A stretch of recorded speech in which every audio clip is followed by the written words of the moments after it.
Hello. Welcome now, Stock Trades. That was a pretty long intro there. My apologies. Was doing some things on the camera side. All right, guys. So today we have something important. So I want to give a shout out to Sandro316 and also Belize here on our stock terminal. In this video, we're going to talk about the membership growth of Clover. These are the MA enrollments by state for April 2024. And so yeah, let's go ahead and investigate this and just like talk about this for a sec here. So overall, again, I'm an AZ. So they started out, but then they removed themselves because Humana is pretty Humana is well integrated in AZ. They have a very strong base along with United Healthcare. So they end up going. They ended up coming out of Humana, and exiting a lot of other states.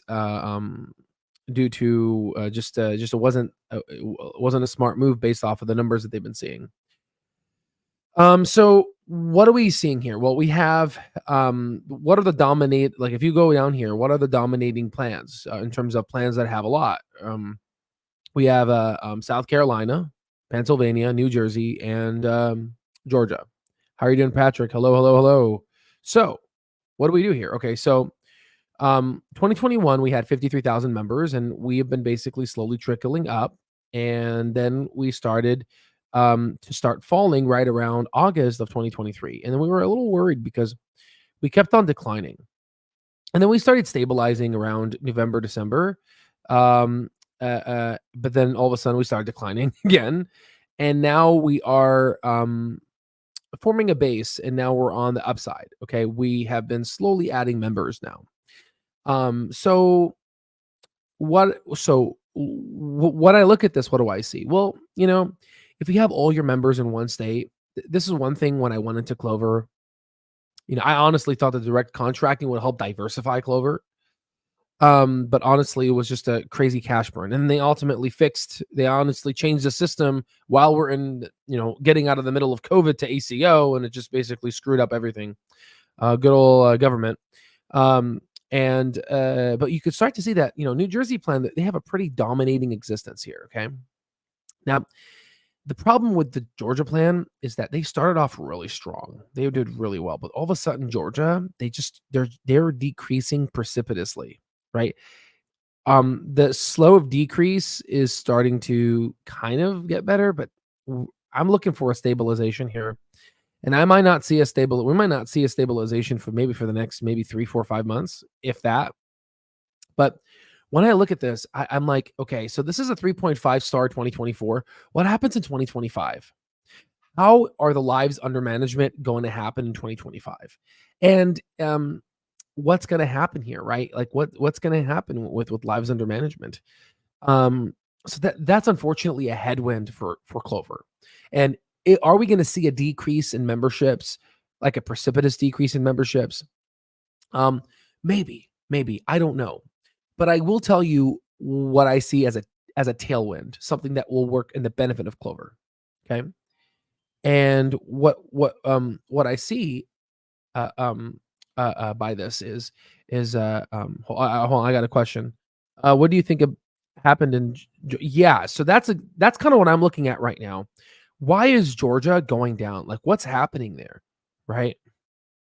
And so this is an interesting concept here to kind of delve into. And I just don't have time to do this. But if I was, if I was wanting to if I want to answer this question, I would go to Clover Health, and I would go to all the healthcare providers, and I would basically ask them kind of what is your X, Y, and Z of Clover, and how you feel with Clover. But then you're going to bother the providers, and they might not even like Clover anymore. So maybe that's not a good idea. But there is a decline, and I'm looking for a stabilization on the Georgia side. Now, what is the tailwind? What is the thing that will benefit Clover? Well, we already have started to see increased medical utilization costs in Humana, United Healthcare, and all the incumbents that surround healthcare. Okay. We already see that CMS pushed back, and Clover went ahead and took the time to outshine itself by reaffirming their industry-leading MCR, as well as stating that they are not seeing these increased utilization costs as what the incumbents are seeing.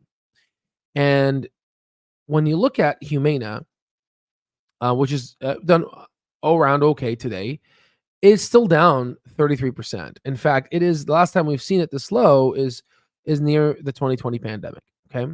And if you look at United Healthcare stock, you see a similar, not so much of a like 2020, but you see a similar story of it basically going down, right? And again, it went down a lot. 17.37% is nothing to cry home about with a $410 billion company. I think it lost over $150 billion in market cap. Okay.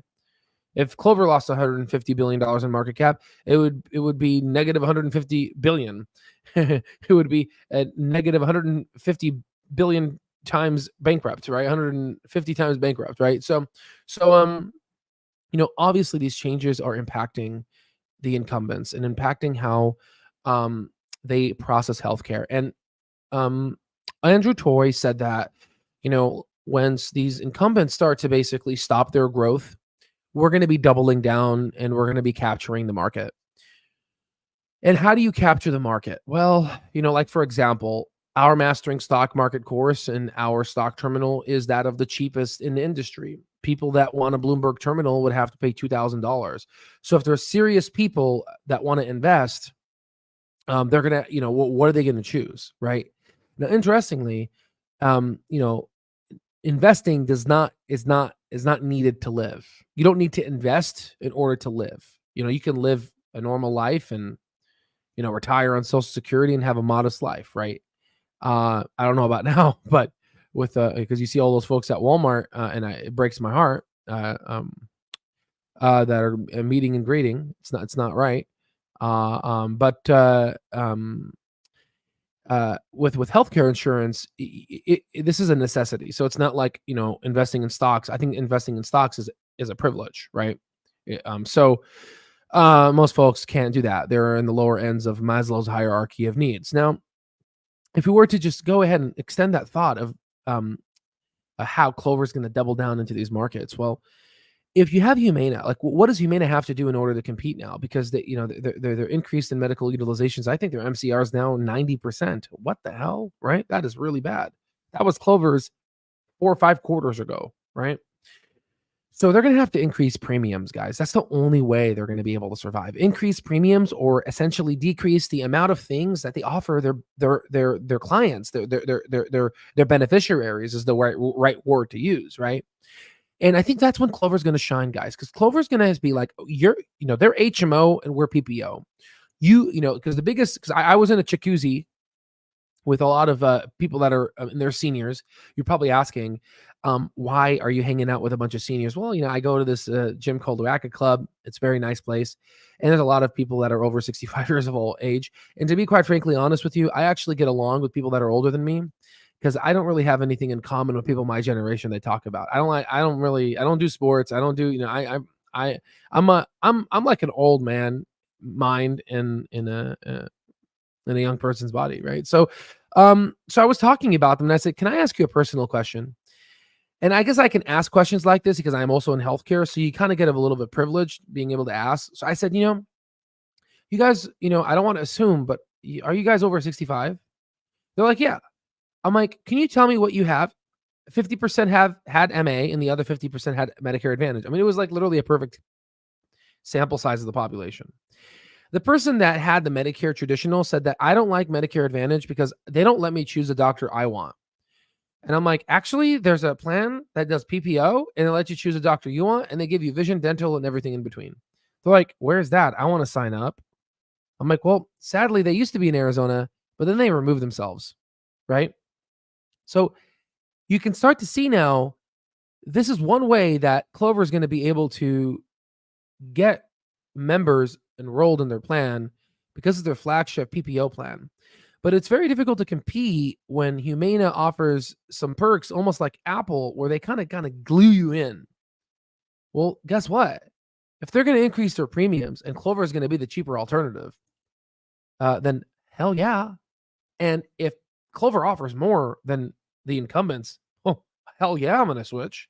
And if Clover allows you to see the doctors you want to see versus Humana's closed, hell yeah, you want to go ahead and switch. So I think there's a bunch more hell yeahs and a bunch more tailwinds for Clover. The biggest thing is, how is the 2025 3-star market going to affect them?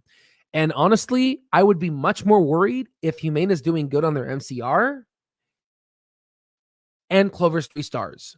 But at least now Humana and the incumbents are struggling. So maybe the 3 stars, it's okay. Maybe that's why Clover's not growing as much this year. And then once they rebound back up to 3.5 stars and the potential, the pathway forward to 4 stars, we are going to be very good. Now, in terms of bankruptcy, I think these members, these New Jersey members, are pretty sticky, right?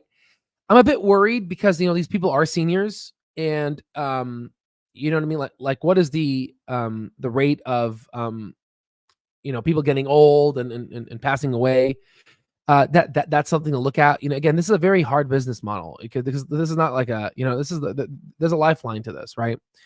So I think that within a year or two is not a problem, right? I think they're going to be able to rebound. Again, I'm just looking at ways that could go wrong, right? Again, right? So again, I'm just trying to figure out ways that can go wrong. But I think these members are pretty sticky, which means that let's assume that, let's say they lose 20,000 members, right? Off of the top. They're going to get down to 50,000 members. Let's say 50,000 members. They're not going to lose 20,000 members. I'm assuming the worst, right?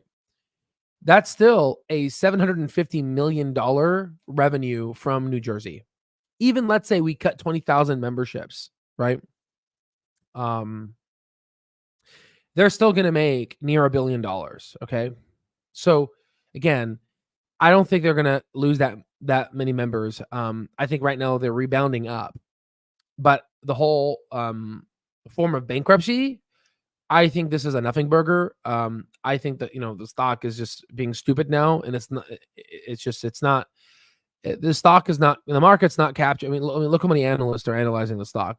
We know more than the analyst right now because they're busy with the other companies right now. So, there's a lot of potential with Quartet, SaaS, and all these other things that are coming down the pipeline. Remember the asset light models, all those things. So now let's go ahead and talk about Georgia, South Carolina, and Texas. So I think once Humana increases their premiums, they're going to lose market share. And I think this is where these Medicare Advantage plans, which is why they got the Medicare Advantage Clay from Humana of growth strategies. They got him as a CFO of Medicare Advantage. I think these plans in Georgia, South Carolina, and Texas, I think they're going to explode. And once this happens, things are going to start looking. Clover is going to be looked at as, oh, okay, yo, you're real. Oh, shit. Okay, we were wrong, right? Because once Humana increases their premiums, I think Clover is going to double down on that. Just makes sense. CNBC was talking about it, which I normally don't agree with them, but I agree with them on there. Someone asked me, why aren't they in Texas? Well, I think Florida. My apologies, Florida. Well, I think other plans were in Florida and they didn't do so well. I think it's strategic. I don't know the answer to that, but the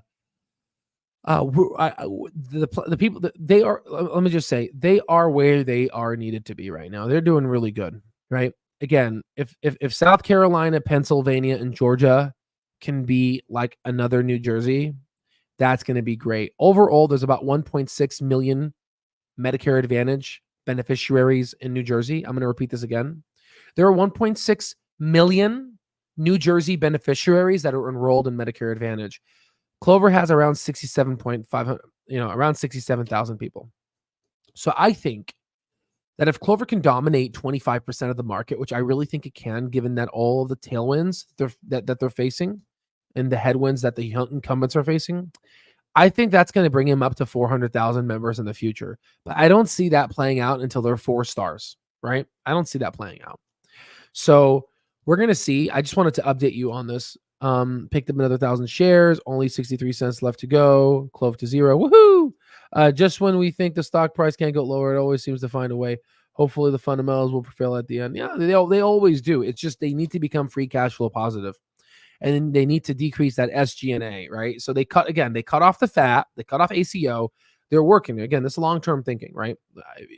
Look at my top. If you want to be part of the top 1 percentile video in terms of like what kind of the mentality you have to have. So yeah, guys. So this is pretty much it. I think that's all I had to say right now, and I hope this was a good video, and I will see you on the next one.